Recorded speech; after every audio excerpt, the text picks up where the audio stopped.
We got a proper entrance for Bryan Danielson at the start of this week's episode of AEW Dynamite, which was cool for two reasons. One, he is now officially part of the commentary team, and good grief, he's good at commentary. But two, he also had an entrance in the ECW arena. Now, maybe he's performed there before, but when it comes to a checklist about Bryan Danielson's career, well, I think he basically checked every single box. Also, hello, my friends, and welcome to Ups and Downs, the only wrestling review show you need, where I watch professional wrestling so you don't have to. And in case you have stumbled across this, finger of power. If something's good, we say up. If something's bad, we say down. You then disagree with me in the comments. You can go and share this around and say, this guy is an absolute idiot, and you can insult me as much as you want. Sound good? Awesome. Let's shake. Let's go.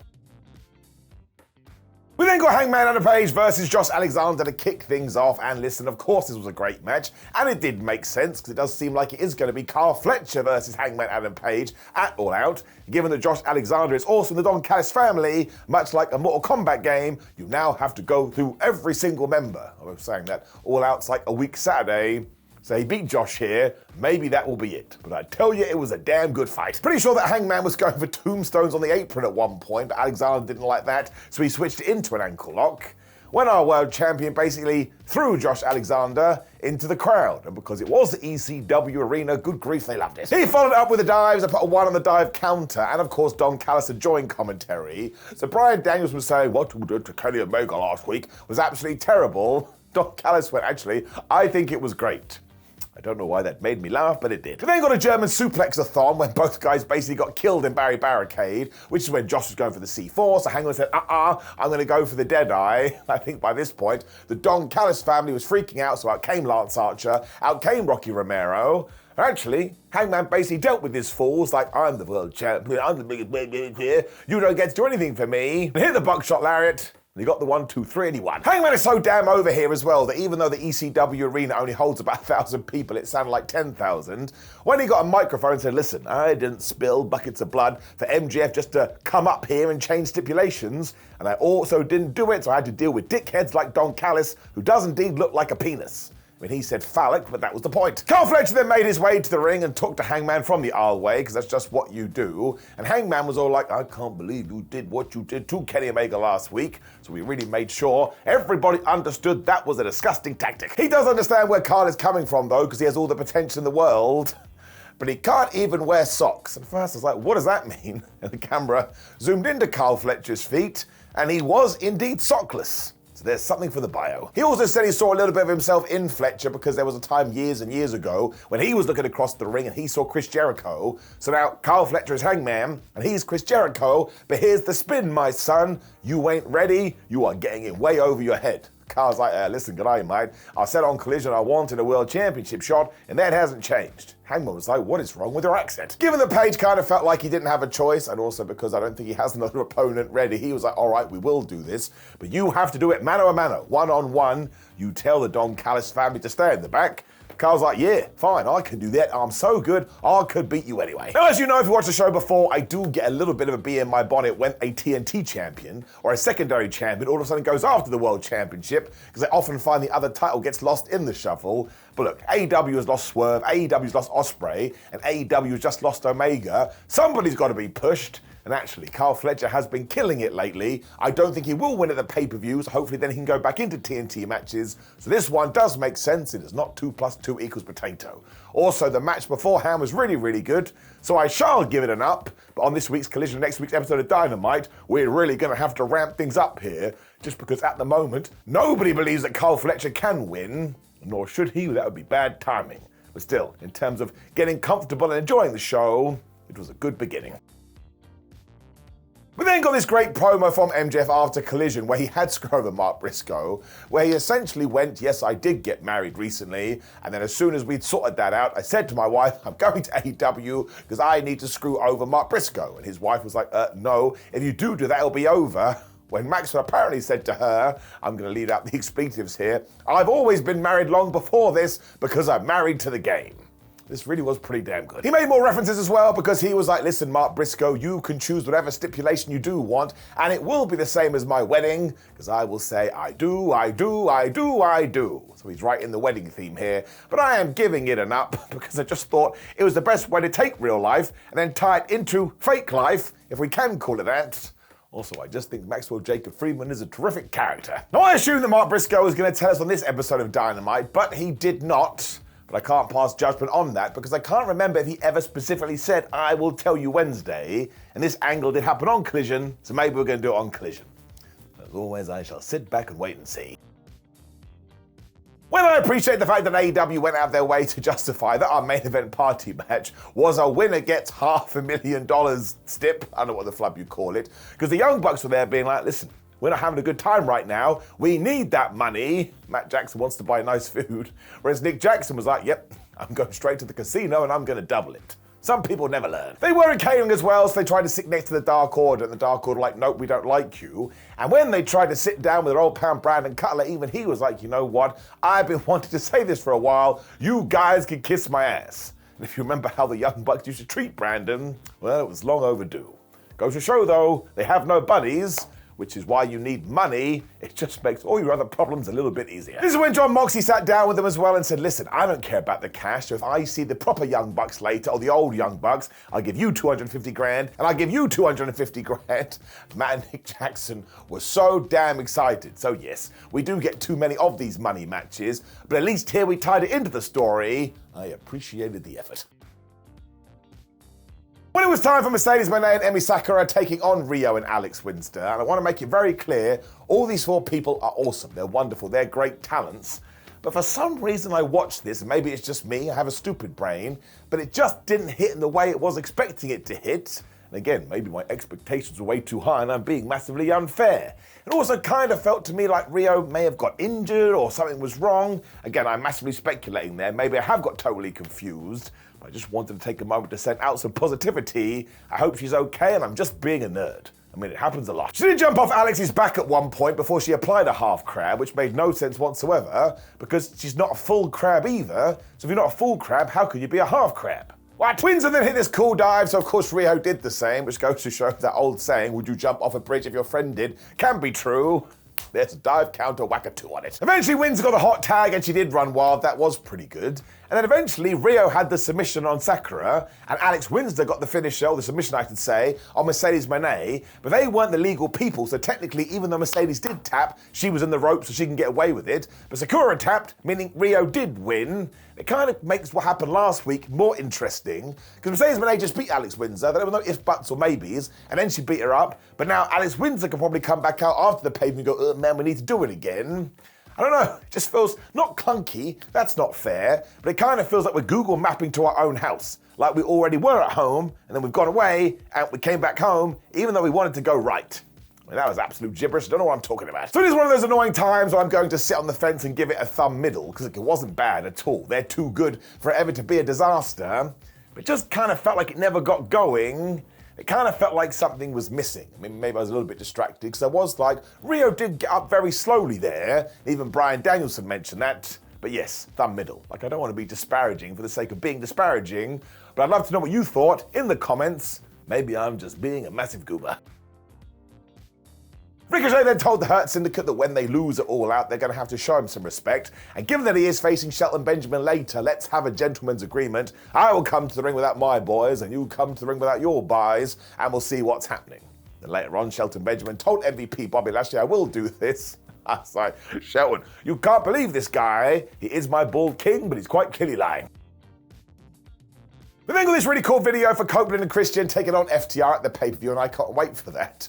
When FTR and Stokely Hathaway walked out, they were so mad. They're like, we didn't like that video. We thought it was absolute trash. And given that we are here, me, Stokely Hathaway, is sick and tired of being told I'm not going to get any hoes. I mean, look at all you guys. You look like extras from Roseanne, which is a very interesting reference, meaning you're just like me, and you ain't gonna get hoes either. So we most definitely entered the Phantom Zone, and Cash and Dax then got so wound up, especially Dax, he went and started to yell at people in the crowd going, I'll take you on, I'll fight you, and apparently even started yelling at some anti-AEW troll who is on the internet. Now, I know nothing about that, but it did make me chuckle. If that is true, and I do not know, can you imagine spending all of your time going, man, AEW is rubbish, I hate AEW, I hope it dies, I hope it falls into a well, and you go to the show? I mean, talk about grifting. Eventually, FTR just started beating up the production assistants and the cameramen, but Adam Copeland and Christian Cage never showed, and I kind of got a little bit confused about this, because one of the best things about those two guys being back together is the things they do in the ring when they are cutting promos. They just have such good chemistry. I kind of felt like they should have been here. I mean, last week we did get the massive brawl, which was good, but I'll just repeat myself. I want to see Adam and Christian do some speaking into a microphone. So that part I am going to give it down, but man, do I like the fact that FTR have gone totally off the wagon ever since their heel turn. They actually come across like they are unhinged, and ultimately they did get me more pumped for this match, so I am going to give it an up, but I have no idea what the production crew did. This is when we got the Hurt Syndicate response, meaning we went right into Ricochet versus Shelton Benjamin. And I tell you, Rick had a plan. He attacked Shelton Benjamin, he dropped him with some drop kicks. When he hit the 450, Shelton Benjamin basically kicked out at one, and my gosh, he was so pissed off. He killed this guy and started to throw him around like he was a child. Thinking about it too, I think you could probably call both these guys underrated in their respective eras. And yes, given what was happening, the fans then started to chant, "We bald people," because of course usually we chant, "We hurt people" when the Hurt Syndicate are here. I'm not sure how I feel about that, because of course I'm a bald guy too. Well, sometimes it does hurt my feelings. Shelton then went suplex crazy until Ricochet booted him in the face, and they actually did a Spanish fly. When, of course, who came running to the ring? It was the Gates of Agony, because there was no way Ricochet was telling the truth. We got some distractions to put a one on the dick board. Tio Leona just headbutted Shelton Benjamin. He fell right into the most devastating move. In all sports entertainment, surprise roll up, 1, 2, 3. Actually, I may have forgotten the dick board in the first match as well. I forgot about that. The point is, here we are, and we had a couple of dicks. MVP and Bobby Lashley then ran out, and they started fighting with the Gates of Agony, as the useless wrestling security did actually separate Ricochet and Shelton Benjamin. I was like, well, I guess you're not so useless today. Although overall, for the last 25 years, you haven't been very good. So now look, I did have this thought here going, man, why do we have to have so many distractions throughout all of wrestling? And that could be on me, because of course I watch all the shows. But we had it in the first match, we had it here, and we were going to have it in the last match too. So I am just going to give it a preemptive down. I just think, once again, all of sports entertainment could be more creative, but the match itself was absolutely brilliant. And I would actually take a proper feud between these two. I'll go back to what I said a few minutes ago. Shelton Benjamin was the dude back in the day. Ricochet is the dude now. Shelton Benjamin is still the dude now. And Ricochet will still be the dude in 10 years. If that made sense. Thanks for playing along. Giving it up. When, to be honest with you, I just wasn't a fan of what came next, because Hook was sat on a roof, as you would do, and he actually said, listen, I was mad at Samoa Joe and the opportunities, but after having that chat with Joe last week, I get where they're coming from, and it's nice that they have my back, and maybe I'll have their back, but I also want to walk by myself, or maybe not, and I'll get a partner. Didn't say that last part, but that's what he insinuated. Just to understand why Hook can't come on the screen. Say, listen, Samoa Joe, you mugged me off and I hate you, hate everyone at AEW, and all I want to do is break bones and choke people out because I'm a little bit crazy. So you better watch out for that symbol that does light in the sky, which means I'm walking to the ring because it means death for you. And I like Hook. I don't think it's a lost cause like some people go on about, which is way too extreme. But it also sometimes does feel like we take one step forward and 2 steps back. And he's only just returned. And now he's sat on a roof. Actually, it was very coolly shot. The production was nice, but I am going to give it a down. Just want to go back to what Hook was a couple of years ago, when you did see him and you were like, oh boy, somebody's about to die. Well, not die, just get a little bit flubbed up. Fletcher then assured Don Callis that he would be able to beat Hangman Adam Page without help at the pay-per-view. And listen, they haven't made this an official stipulation, so the Don Callis family could still run down. When I think Skye Blue and Toni Storm decided, you know what, we should kill each other. Because it was a Philadelphia street fight, so if you were surprised about what they did here, you honestly cannot watch the show. Because 1, AEW always delivers on this kind of stipulation, they make it totally crazy, but 2, it was a street fight in the ECW arena. If you thought this was going to be 2 people sat down and having some tea and going, oh hello, it's a pleasure to see you, well, you're living on Mars, man. Come back to Earth. And here's just a list of some things that happened too. Toni Storm smashed a beer can on her head as a tribute to Sandman, and we got some kendo stick uses, when they were also using a stop sign, which I believe was a tribute to New Jack. Skye Blue then started stapling Toni Storm's ass, so Toni Storm staple Skye Blue's crotch.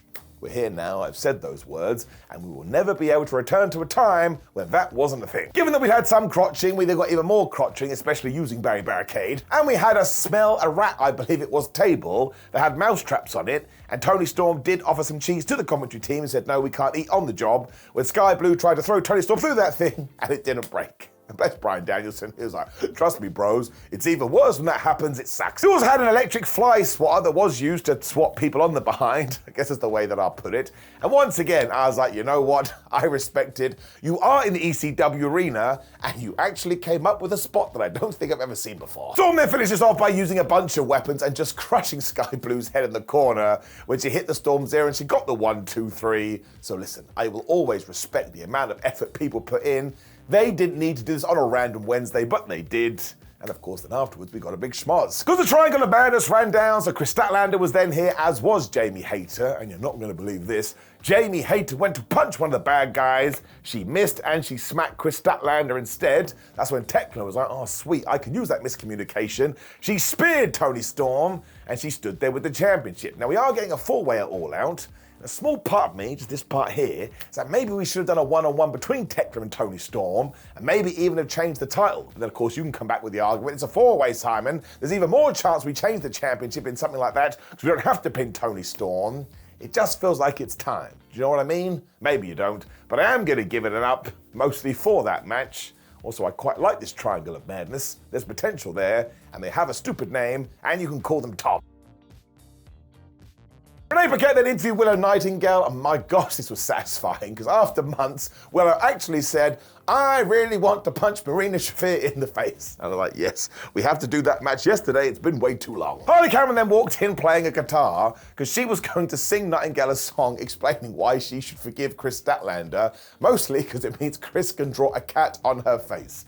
And bless Willow, she was like, yeah, I would like to have a cat on my face, but I don't want it drawn by Chris. 5 stars. Now, of course, Willow also teased, be careful, Harley Cameron, because Chris Statlander could turn on you too, and we talked about this last week, that's exactly what we should do. Then Harley Cameron and Willow Nightingale become a team instead, and maybe you even do pull the trigger and you put Chris Statlander in the Death Riders. Maybe we wait and see. But this made me laugh, man, as I've now realized if things are going to entertain me and make me feel good in my Tootsie Toes, I'm just gonna give it an up. Not everything has to be serious, especially given the state of the world.